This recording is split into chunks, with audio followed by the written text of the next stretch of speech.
Leitura em áudios do livro Uma Vida de Obediência, 7 Disciplinas para a Vida do Cristão, da autora Elizabeth Elliot, pela Fiel Editora. Capítulo 6. Um Deus soberano e a escolha do homem. A analogia do instrumento se rompe. Ela pode nos ajudar a compreender a vontade do Criador e seu poder absoluto sobre o que ele faz, mas deixa de fora a vontade do homem.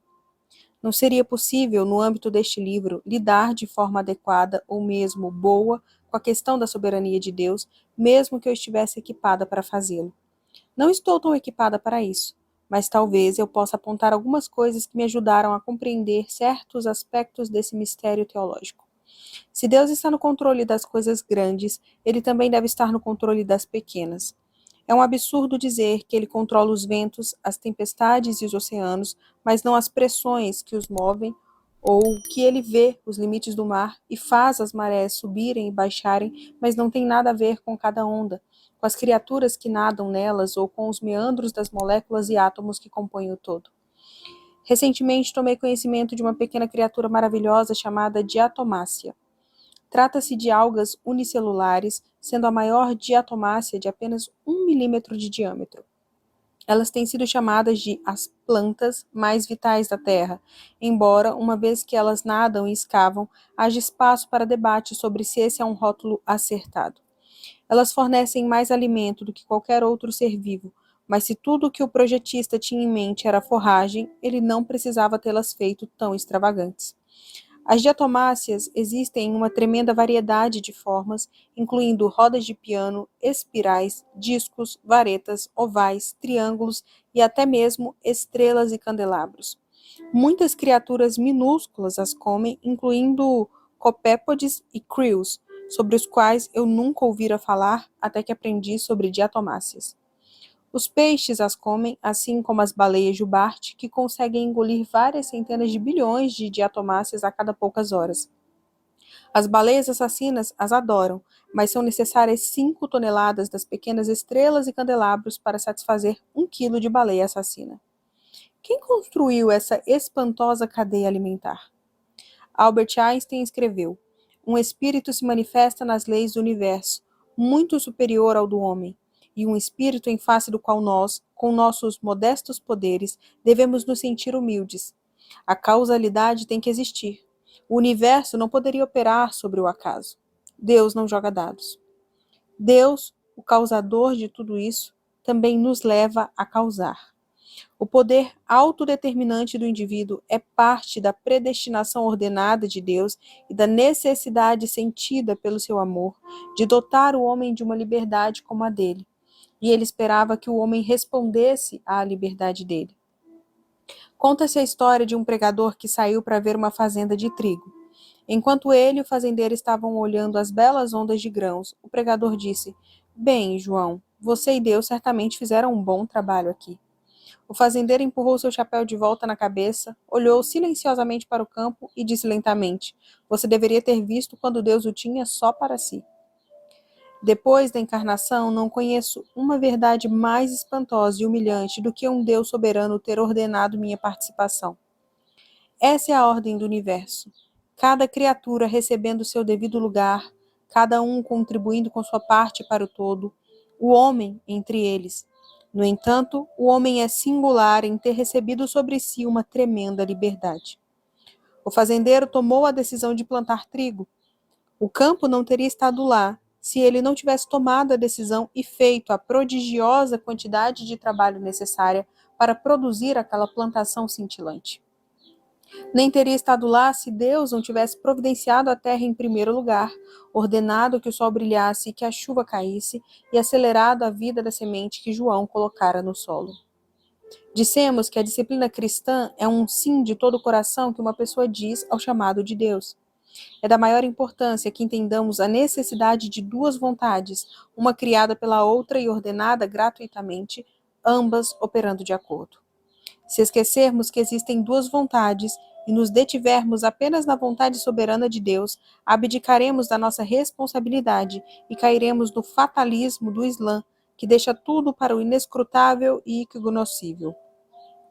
Se, por outro lado, nos esquecermos da soberania de Deus e nos enxergarmos como independentes, tomaremos como nossa toda a responsabilidade e deixaremos Deus fora dela. Em outras palavras, nos tornaremos Deus. Em ambos os casos, não fazemos a vontade dele e o resultado é a perda da nossa alegria e liberdade. Deus organizou as coisas de tal forma que sua própria ação está ligada à ação dos homens. A Bíblia está repleta de exemplos de um Deus amoroso e poderoso, escolhendo homens pecadores e fracos para realizar seus propósitos, permitindo-lhes a dignidade de agir em liberdade e assim de ter uma parte volitiva no que ele faz.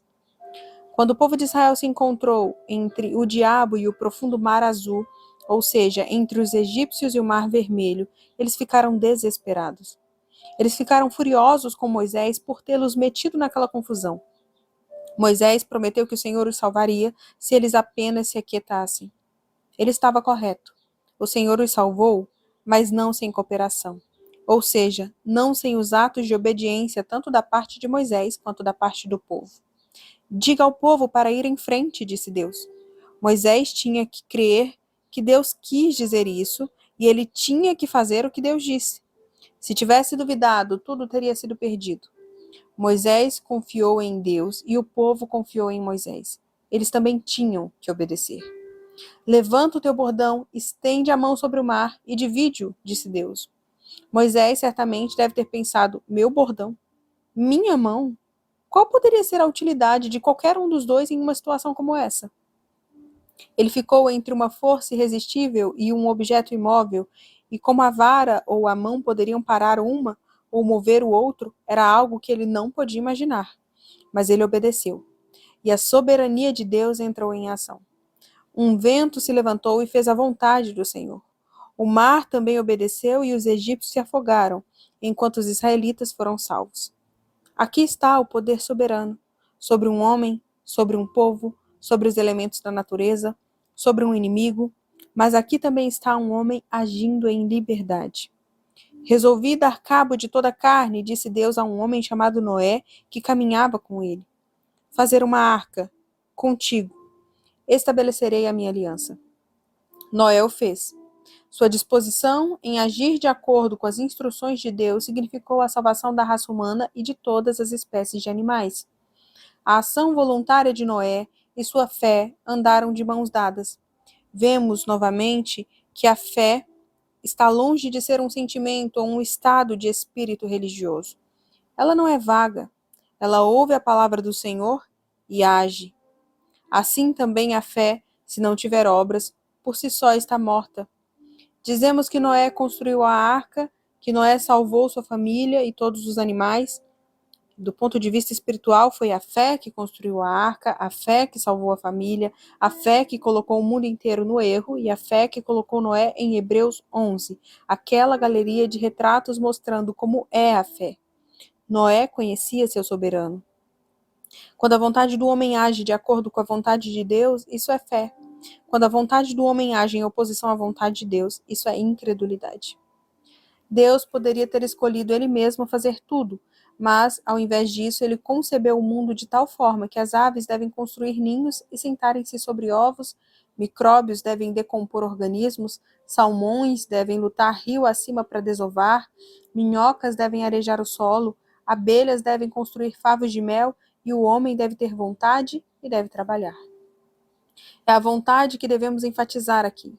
Nós oramos, seja feita a vossa vontade assim na terra como no céu. A vontade de Deus é sempre feita voluntariamente e de bom grado no céu. A vontade de obedecer é uma coisa muito diferente da coerção.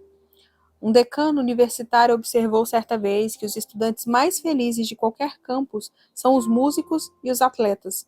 Por quê? Eu perguntei.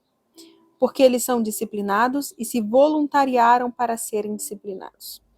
As pessoas sentadas em palestras obrigatórias estão sob disciplina, e as pessoas sentadas na sala de televisão são voluntárias.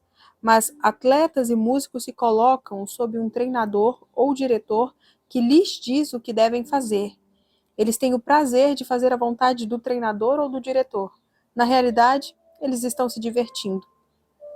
Deus não nos coage a segui-lo, ele nos convida. A vontade dele é que nós tenhamos vontade. Isto é, ele deseja a nossa liberdade de recusar ou de aceitar. Se nós queremos ser discípulos, nós nos colocamos, assim como o jogador de futebol e o instrumentista, sob a direção de alguém. Ele nos diz o que devemos fazer e nós encontramos nossa felicidade em fazê-lo. Não encontraremos a felicidade em nenhum outro lugar. Não a encontraremos fazendo apenas o que queremos fazer e não fazendo o que não queremos fazer. Essa é a ideia popular do que é a liberdade, mas isso não funciona. A liberdade reside no cumprimento das regras. A alegria também está lá, se ao menos pudéssemos manter a alegria em vista.